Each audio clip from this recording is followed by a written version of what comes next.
Hey, and welcome to a repot. This is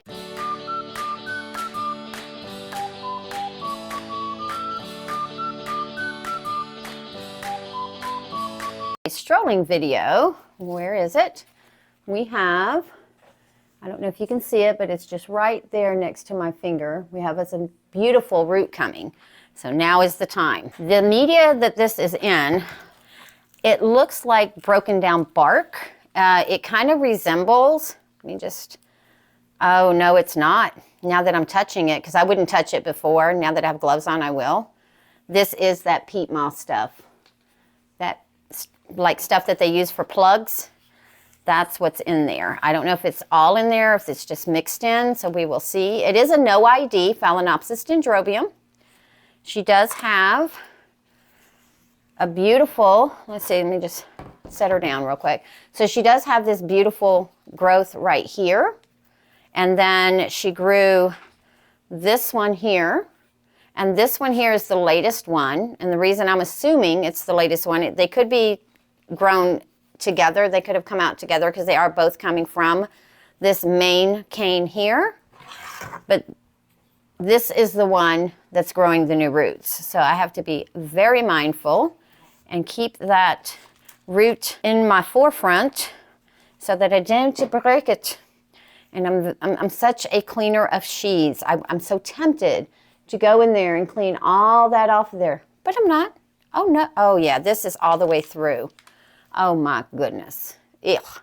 So I am gonna take these stakes that she came without, and then I did also stake her because as you can see, she was growing very wanky in the pot that way and kept knocking herself over. So I did kind of stake her off to the side. Where's that root? There it is. So I'm just going to hold her and gently, because I did soak her for about 30-45 minutes in preparation of this. And this is just, oh my goodness. This just, it looks like dirt. Look at this.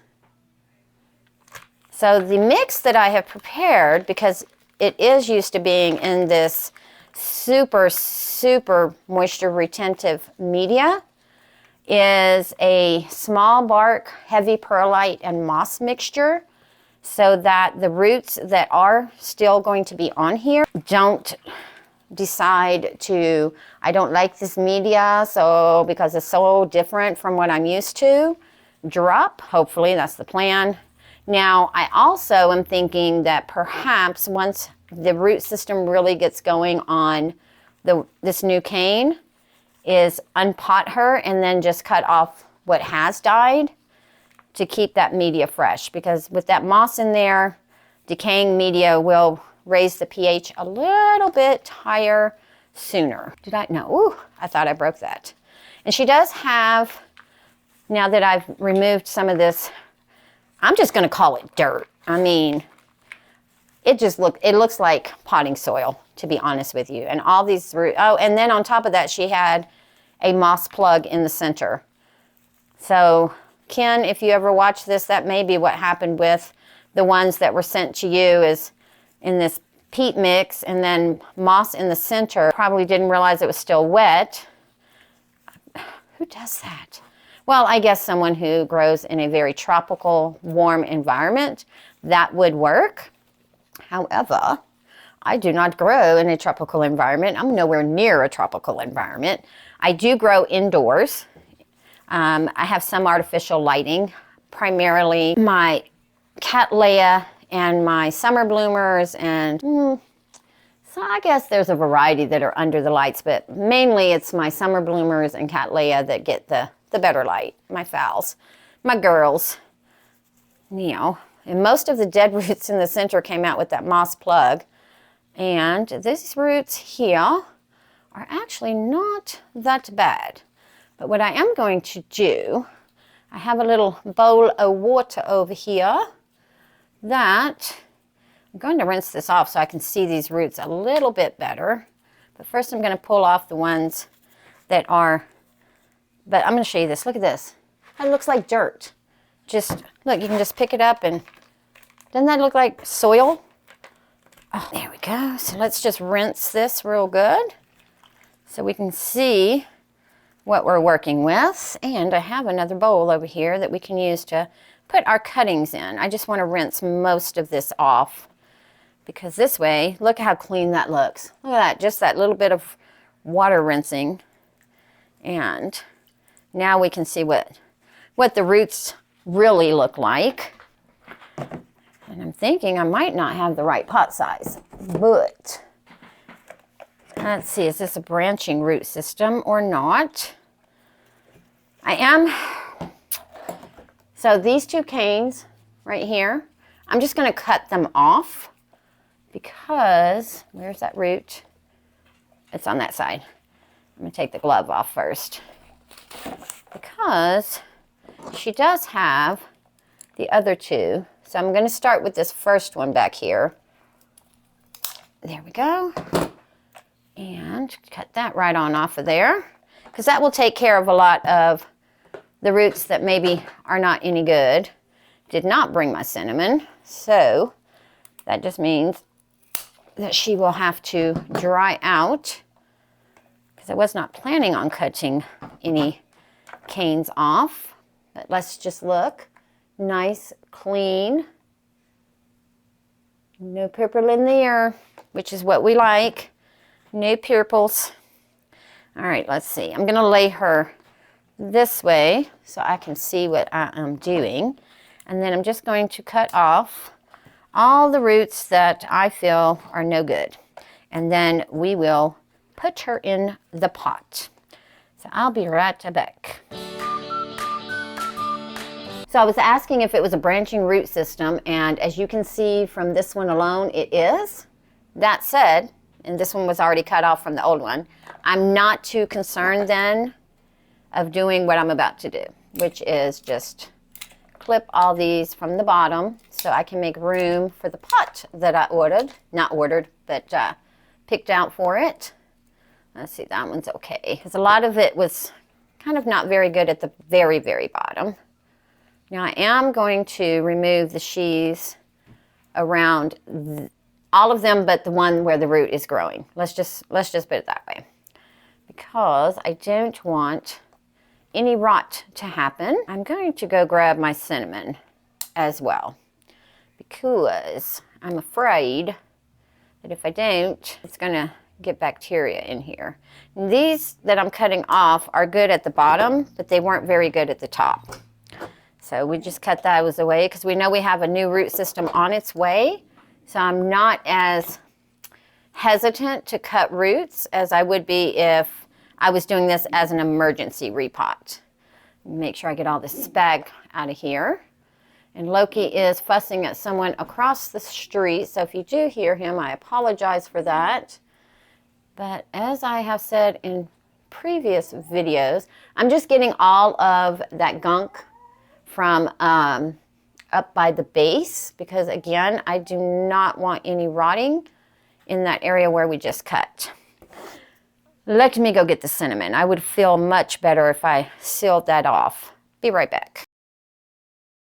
We have just plain old household cinnamon right here. I'm just going to wet my finger. And looks like she's trying to do another growth there, but focus on where we're at here. I'm just going to carefully, so I don't get it on the roots, seal off that little wound there. Probably should have used my little finger, but here we are. All right, just rinse that back off because I did get a little bit on these little roots here, but that's all right. That's all right. Let me close this up so I don't spill it.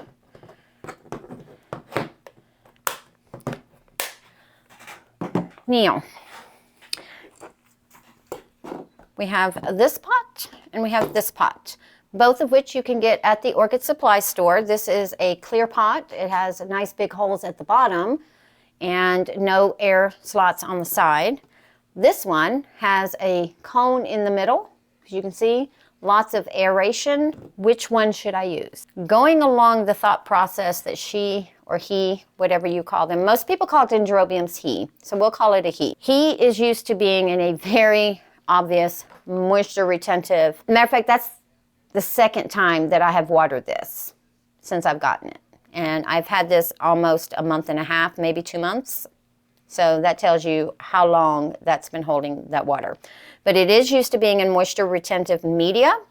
So I'm thinking if I put it in the slotted pot, it may dry out a little quicker than it should and used to before those roots get in there. But the roots are coming, and once I get her in the pot, or him in the pot, and get it low enough with those roots going in, the new root system can kind of take over. So that's pot 1. And these are the same size pot. So they're 4-inch pots. It's just this one is wider and this one is more narrow. So that's the only difference besides the slotting and whatnot. So we can put her in here. I said I was going to call it a him, and I keep calling it a her, but it is what it is. It's what you're used to. And I do want it to kind of stand up, even though this cane here is going to be going off to the side a bit. I do want it to kind of be in the center as opposed to in the back. And the reason for that is I did just cut those old growths off, and it might encourage a new growth on this side. Not guaranteed, but sometimes that does happen. And it would hold the moisture a little bit longer, which would probably help me out in the long run, because what if I break my system again of routinely watering, and it will give it time to establish, and when I take it out of this pot in about a month or 2, once these roots really get going, to see if these roots have died off, I can always transfer it to the more airy pot and do it that way. That's what we're going to do. All right. I do have a little bit of moss here that I've dampened to put into the bottom. And root. There's the root. So far we still have the root. I haven't dropped it yet. So we're just going to do that. Put a little bit of mycorrhizal fungi in here to help get it going. Support the roots. There we go. And I'm going to put a little media in the bottom on top of that. And this is the mix we're using. So it is small bark, perlite, and I cut the moss up so it's little pieces. So it'll be throughout instead of layering it. I just cut it up. Move that stuff out of the way. And you know what? We'll put a little bit of fertilizer at the bottom, like 3 beads at the bottom to help as well.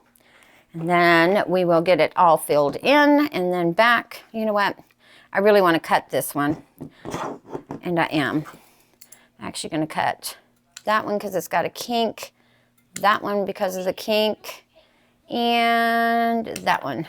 And if you guys haven't seen my post, my daughter has a puppy. He's a Tamascan. His name is Ghost. I'll post a picture of him. He is just the cutest. And he's still a puppy. He's not even a year old yet. So you might hear him running around as well. He might even pop into the picture. Who knows? He's such a sweetheart. All right, let's see what we got here. Yeah, so this is kind of where I want it. Let's see, is that root going to cooperate? It is, because I'm going to move it. Don't be afraid to move your roots around, guys. Be careful, but don't be afraid to move them around. And then, as always, I want to try to keep these right here on the outside so I can monitor this root system.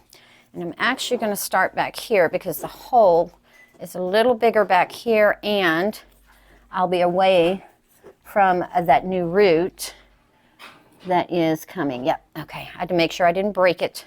Let's see, make sure she's standing pretty good. And when I repot, I do press down just a little bit on my orchid. I'm not crushing it, but I do press it down a little bit so that it doesn't pop back up once the media goes in, because that, I have learned, can ruin what you're trying to do.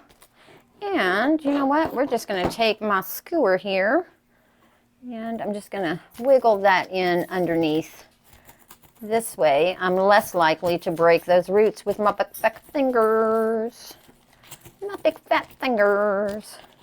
All right, there we go. So I'll finish doing this, and then once I'm done with this, we'll come back and see what this finished product looks like.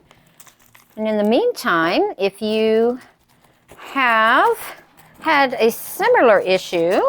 Let me know in the comments below and what did you do to fix it. You can make a noise. I'm just going to fast forward over this part. Sorry. No, you're fine. I didn't realize you were still recording. I'm just screaming at him about not getting no pizza rolls. Like, you're not getting no pizza rolls. You're all right. All right, guys, so there it is. A little more centered. Now, this one kind of looks a little wanky. I did stake it and put all of the canes together really tight so that as those new roots, which there is that new root. Let's see if we can get a shot of it right there. So the new root is right above the media, just where it was right before the repot. And then as it grows, I will add more media right in here so that it can grow into it. I'm not going to do that right now because it wasn't used to having any media. But what it was used to is a little bit of moisture. So let me put a little bit of moss right up underneath it, like that, to encourage it to go down. And then we will just keep our fingers crossed and hope and pray that this keeps going. And like I said, I'll probably take it out in about, I don't know, 2 months or maybe next spring, maybe the next time it grows a good root system, and then gradually transition it to what I want it in, which is just small bark, perlite, and probably some charcoal. I don't want to keep it in the moss because I don't keep my Phalaenopsis dendrobium wet. I keep them more on the dry side than the wet side, if that makes any sense at all. Hope you guys have a beautiful day, and we'll see you next time.